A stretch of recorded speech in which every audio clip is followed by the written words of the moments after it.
Γεια σας, φίλοι. Εδώ είναι η Κρόκερ μαζί με τον Cybermonkey. Γεια.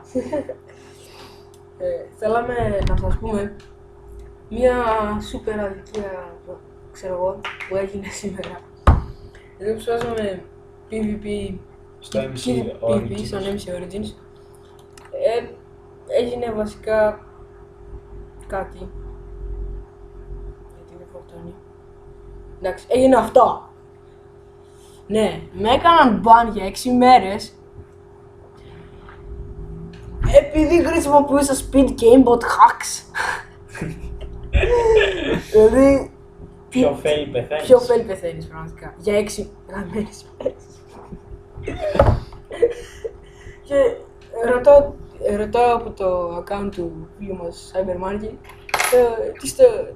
τι στο καλό έγινε, γιατί με κάνανε, γιατί με κάνανε ban. Με λέει ένας τυπάς, με λέει ο GetTroll 8008 moderator, με είδε να κάνω βάνης την ώρα που πολεμούσαμε και με είδε να το πατάω. Πώς γίνεται αυτό, πώς γίνεται αυτό. Ξέρω, υπάρχει ένα kit που λέγεται Ghost Kit και γίνεται αόρατος, αλλά δεν έγινε ποτέ. Δηλαδή έχει τόσο lag ο server που με κάνουν ban για 6 μέρες.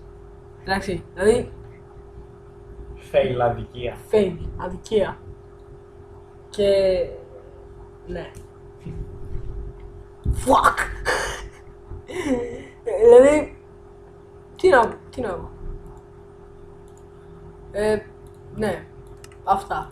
Θοδωρή, άμα δεις αυτό το βίντεο, σε παρακαλώ, μπες σε αυτό το server και άρχισε να τους βρεις όλους. Ευχαριστώ πολύ, γεια σας.